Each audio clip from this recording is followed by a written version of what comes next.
देखिए पहला जो प्रश्न दिया गया इसमें उत्पत्ति के आधार पर शब्द के कितने भेद हैं। ऑप्शन ए में दिया गया है 3, ऑप्शन बी में दिया गया है 4, ऑप्शन सी में दिया गया है 5, ऑप्शन डी में दिया गया है 6।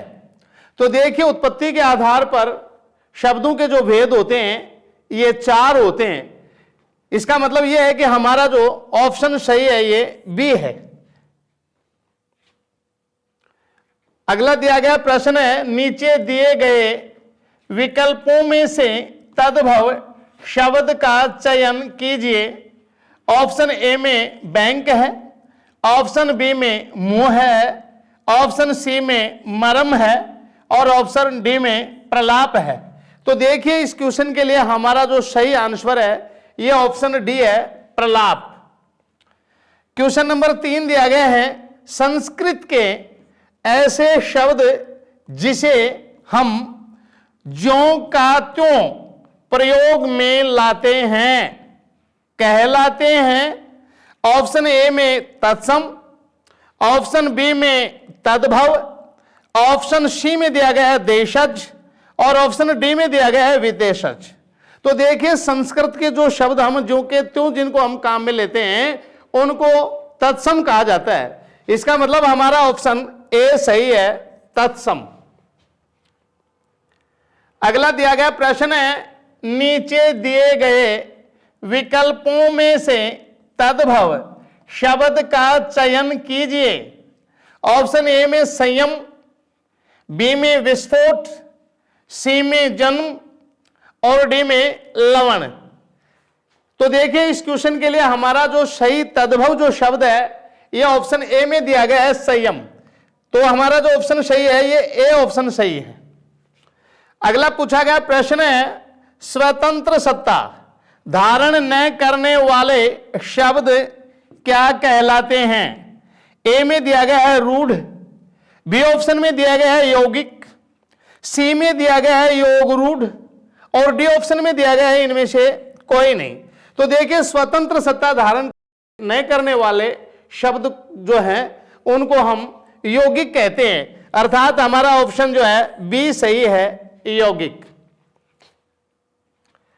अगला पूछा गया प्रश्न है प्रयोग की दृष्टि से सूक्ष्म अंतर व्यक्त करने वाले शब्द क्या कहलाते हैं।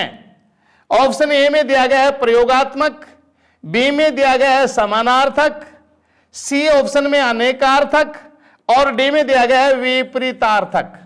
तो देखिए सूक्ष्म जो अंतर व्यक्त करने वाले जो शब्द होते हैं उनको समानार्थक शब्द कहा जाता है, अर्थात हमारा ऑप्शन इसके लिए बी सही है, समानार्थक। अगला दिया गया प्रश्न है विभावरी किस प्रकार का शब्द है। ऑप्शन ए में तत्सम, बी में दिया गया है तद्भव, सी में दिया गया है देशज और डी में दिया गया है संकर। तो देखिए विभावरी जो शब्द है ये तत्सम शब्द है, अर्थात हमारा ऑप्शन ए सही है।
अगला दिया गया प्रश्न है, नीचे दिए गए विकल्पों में से तत्सम शब्द का चयन कीजिए।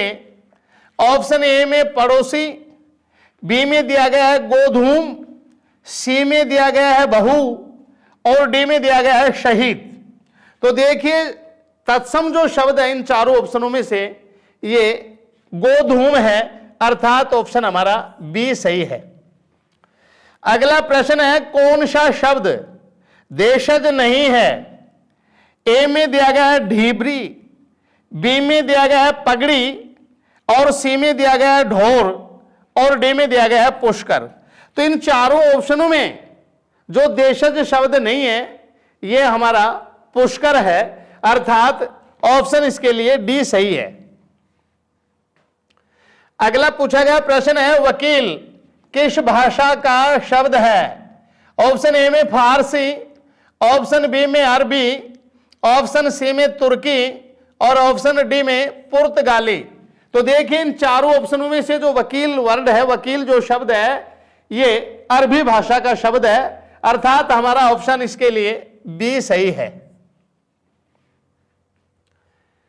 देखिए नीचे दिए गए विकल्पों में से तत्सम शब्द का चयन कीजिए।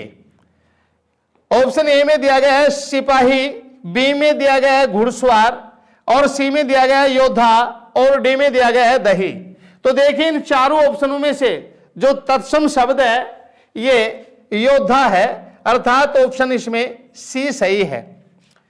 फिर नीचे ये जो चार ऑप्शन दिए गए हैं इनमें भी हमें तत्सम शब्द को ढूंढना है। ऑप्शन ए में अचरज दिया गया है, ऑप्शन बी में इज्जत दिया गया है, ऑप्शन सी में आम दिया गया है और ऑप्शन डी में आश्चर्य दिया गया है। तो देखिए इन चारों में जो हमारा तत्सम जो शब्द है ये आश्चर्य है, तो ऑप्शन इसका डी सही है। नीचे दिए गए विकल्पों में से तत्सम शब्द का चयन कीजिए। ए में दिया गया है पलंग, बी में दिया गया है भात, सी में दिया गया है चोंच और डी में दिया गया है भगवान।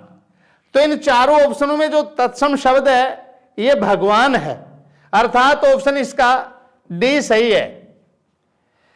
अगला दिया गया प्रश्न है, इसमें भी हमें तत्सम शब्द को ढूंढना है। ए में युद्ध दिया गया है, बी में कारज दिया गया है, सी में कलश दिया गया है और डी में कुआं दिया गया है। तो देखिए इन चारों ऑप्शनों में से जो तत्सम शब्द है ये कलश है, अर्थात हमारा ऑप्शन इसका सी सही है। नीचे दिया गया जो प्रश्न है देखिए ये छत्र का तद्भव रूप है। ऑप्शन ए में छत दिया गया है, बी में छाता दिया गया है, सी में छिप दिया गया है और डी में छेद दिया गया है। तो छत्र शब्द का जो तद्भव जो रूप है ये छाता है, अर्थात बी सही ऑप्शन है इसमें।